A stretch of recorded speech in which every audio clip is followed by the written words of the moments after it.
नमस्कार, मैं रहबर सिंह बारी। मेरी इश्क की खबरों के साथ एक बार फिर से मैं हाज़िर हूँ, लेकिन इससे पहले आपसे दरख्वास्त है, विनती है, रिक्वेस्ट है कि अगर आपने हमारे चैनल को सब्सक्राइब नहीं किया है, तो ज़्यादा सब्सक्राइब कर लें और ज़्यादा से ज़्यादा व्हाट्सएप ग्रुप पर शेयर भी करें, जिससे समय रहते लोगों तक हमारी खबरें पहुँच सकें। आज की सबसे बड़ी खबर यह है कि बीते 24 घंटे के अंदर हिज़बुल्लाह ने इज़राइल के ऊपर बहुत बड़ा हमला किया है, जिससे इज़राइल को काफ़ी नुकसान पहुँचा है। उसमें सबसे बड़ी बात तो ये रही कि हिज़बुल्लाह ने एक ऐसे मिसाइल का इस्तेमाल किया, जो ईरान की बनी हुई, इसका नाम है फ़तेह 112। फ़तेह 112 से उसने हमला किया, जो हाइफ़ा के निकट एक एयरपोर्ट के पास जाके वो सही निशाने पे गिरा है। ये तो वहाँ की भी मीडिया बता रही है और वहाँ की जो सोशल मीडिया से जो खबरें सामने छनकर बाहर आ रही हैं, वो भी बता रहा है कि हाँ, इससे एयरपोर्ट को नुकसान हुआ है। इसके अलावा हिज़बुल्लाह ने एक काम और इस बार किया है कि जो उसने हमला किया, सिर्फ़ फ़तह से ही नहीं किया, बल्कि तकरीबन 45 रॉकेट दागे और 3 ड्रोन इज़राइल पर हमला किया है और उसका बाकायदा वीडियो भी बनाकर जारी किया और ये सारे हमले 15 मिनट के फ़र्क के अंदर ये हमला किया गया। हर 15 मिनट के बाद ये हमला हुआ है।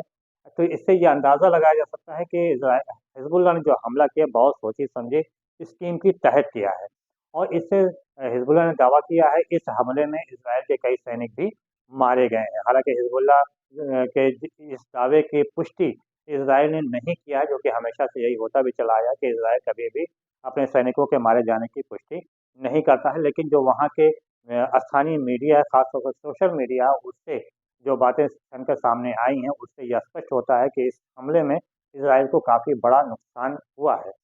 हिज़बुल्लाह के इस बड़े हमले के कई मायने हैं। सबसे पहला तो ये है कि अभी अमेरिका में चुनाव हुआ और डोनाल्ड ट्रम्प की जीत हुई है और डोनाल्ड ट्रम्प अगले राष्ट्रपति बनने जा रहे हैं। ऐसे में डोनाल्ड ट्रम्प के राष्ट्रपति पद ग्रहण करने से पहले ही हिज़बुल्लाह के द्वारा किया गया यह हमला ये कहता है कि हम किसी भी तरीके से सीज़फायर करने के लिए तैयार नहीं हैं। अगर सीज़फायर होगा भी तो हमारी शर्तों के अनुसार होगा। इसके अलावा फ़िलिस्तीन को आज़ाद करने की सबसे पहली शर्त होगी और यही चीज़ हिज़बुल्लाह के जो नए चीफ़ हैं, नईम कासिम ने भी ये बात स्पष्ट कर दिया है कि वो लड़ाई लड़ते रहेंगे और लंबी लड़ाई लड़ने के लिए वो तैयार हैं, लेकिन वो इज़राइल या अमेरिका के आगे घुटने टेकने नहीं जा रहे हैं और ना ही वो जंग को समाप्त करने की विनती करने जा रहे हैं किसी से। और उन्होंने सीधे तौर पे कहा है कि हमारा हमला लगातार जारी रहेगा और हम अपने शर्तों के अनुसार ही सीज़फायर करने के लिए तैयार हैं। हमास ने भी सीज़फायर करने से बात करने से इनकार कर दिया है। उससे हमास का कहना है कि अगर सीज़फायर करना है तो हमेशा के लिए सीज़फायर किया जाए और गाज़ा से इज़राइल की सेना को वापस किया जाए। इसके बाद ही सीज़फायर की बात की जा सकती है। हालाँकि इज़राइल अभी इस पर कोई तैयारी नहीं कर रहा है, क्योंकि नेतन्याहू इस पर फिलहाल तैयार भी नहीं है। उधर गैलेंट का बर्खास्तगी का मामला अभी ठंडा भी नहीं हुआ था कि अब नेतन्याहू ने जो वहाँ के आईडीएफ है उसके चीफ को भी हटाने का मन बना लिया है। हालाँकि इसके ऊपर अमेरिका ने जब सवाल किया तो नेतन्याहू फिलहाल इसका जवाब अभी नहीं दे रहे हैं, लेकिन ये माना जा रहा है कि आईडीएफ के चीफ को भी जल्द से जल्द हटा दिया जाएगा। उसकी वजह ये है कि आईडीएफ के चीफ ने ये बात कही है कि जंग की अब कोई ज़रूरत नहीं है, गज़ा से सेना को वापस बुला लेना चाहिए। हमें काफ़ी नुकसान गज़ा और लेबनान में हो रहा है और हमारे पास अब सैनिक भी नहीं है और नए सैन्य भर्ती भी नहीं हो रहा है। तो ऐसे हालाँकि इन सब के बाद भी नेतन्याहू जंग रोकने के लिए तैयार नहीं है और उसकी सबसे बड़ी वजह ये है कि नेतन्याहू को डर है कि अगर जंग बंद हो गई तो उससे सबसे बड़ा नुकसान उन्हीं को होने जा रहा है, उनका तख्ता पलट हो जाएगा और उनको जेल की सज़ा भी हो जाएगी।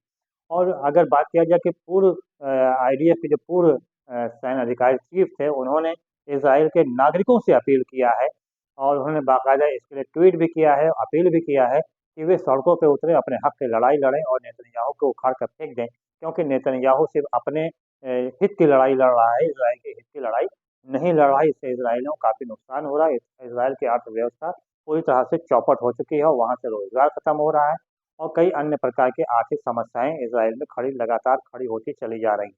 उधर बात ट्रम्प की किया जाए तो ट्रम्प जो है अभी भी इस किसी बात को लेकर पूरी तरह से स्पष्ट वो बोल नहीं पा रहे हैं और गोलमोल बातें कर रहे हैं। कभी कहते हैं कि हम जंग को समाप्त कर देंगे और कभी ईरान के प्रति उनका रवैया सख्त रहता है। हालाँकि ईरान के प्रति रवैया उनका हमेशा से सख्त रहा है और यही वजह है कि ईरान के supreme leader Syed Ayatollah Khamenei ने सीधे तौर पे कहा है कि ना तो वो अमेरिका के साथ झुकने वाले हैं और ना ही इज़राइल के साथ सामने झुकेंगे, बल्कि इज़राइल के ऊपर वो पलटवार ज़रूर से ज़रूर करेंगे और इस बार पलटवार ऐसा होगा, इस बार हमला ऐसा होगा जिसको जिसको इज़राइल के साथ पुश्तैनी याद करेंगे। उधर बात करें फ्रांस की, करें जर्मन की, करें जर्मन में इस वक़्त जो कि इसराइल का बहुत बड़ा बड़ा सहयोगी रहा है। जर्मन में आंतरिक लड़ाई छिड़ गई है और वहाँ पे तख्ता पलट कभी भी हो सकता है, वहाँ सरकार कभी बदल सकती है। ऐसे में माना जा रहा है कि वो भी इसराइल के साथ में खड़ा नहीं हो सकता। जहाँ तक फ्रांस की बात किया जाए तो फिलहाल लेबनान के साथ खड़ा है और वहाँ पे उसने पैसे भी भेजे हैं। इसराइल को किसी प्रकार का हथियार सप्लाई करने से उसने मना कर दिया। स्पेन ने भी इसराइल को किसी प्रकार का हथियार देने से मना कर दिया। उधर इसराइल जो है वो ऐसे-ऐसे हथकंडे अपना रहा है जिससे लोगों की सहानुभूति उसकी तरफ आवे। एक दिन पहले ही नीदरलैंड में एक फुटबॉल का मैच हुआ था जिसके बाद जिसमें इज़राइल की टीम जो है 5-0 से हार भी गई थी। उसके बाद वहाँ से उसके जो समर्थक थे, स्टेडियम से बाहर निकले और वहाँ पे उन्होंने नारेबाज़ी किया और फ़लस्तीनियों के महिलाओं, बच्चों को पूरी तरह से मारने की बात कही।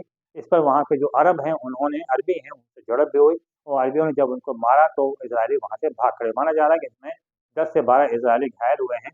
हालाँकि इज़राइल का कहना है कि हमारे लोगों पर ज़बरदस्ती हमला किया गया है और सब बेकसूर हैं, लेकिन जो बातें असलियत सामने आई हैं वो यही है कि इस पहल जो थी वो इज़राइली लोगों ने ही किया था और ये हर जगह कर रहे हैं जहाँ से इज़राइल को खुद ही नुकसान उठाना पड़ रहा है और अलग-थलग पड़ता जा रहा है। हालाँकि नीदरलैंड ने इस बात की जाँच भी शुरू कर दी है कि आखिर शुरुआत कहाँ से हुई थी। फिलहाल मिडिल ईस्ट पूरी तरह से ज्वालामुखी पर बैठा हुआ है, कभी भी बड़ा जंग शुरू हो सकती है या फिर जंग समाप्त भी हो सकती है। हालाँकि उधर पुतिन ने एक दिन बाद ट्रम्प को बधाई ज़रूर दिया, लेकिन साथ में ये भी कहा है कि उनकी जो जंग है वो समाप्त होने वाला नहीं है, लेकिन एक शर्त के ऊपर वो यूक्रेन के साथ युद्ध को समाप्त कर सकते हैं। लेकिन ट्रम्प की तरफ से यानी अमेरिका सरकार की तरफ से जो बात रखी गई उसमें ये है कि 20 साल तक यूक्रेन को नाटो का सदस्य नहीं बनाया जाएगा, लेकिन इस बात को पुतिन मानने को तैयार नहीं है। ऐसे में देखना ये होगा कि आने वाले समय में और क्या-क्या करवट बदलता है। फिलहाल नई खबर के साथ हम फिर से हाज़िर होंगे। फिलहाल बस तिवारी को दीजिए इजाज़त। बहुत-बहुत धन्यवाद। जय हिंद, जय भारत।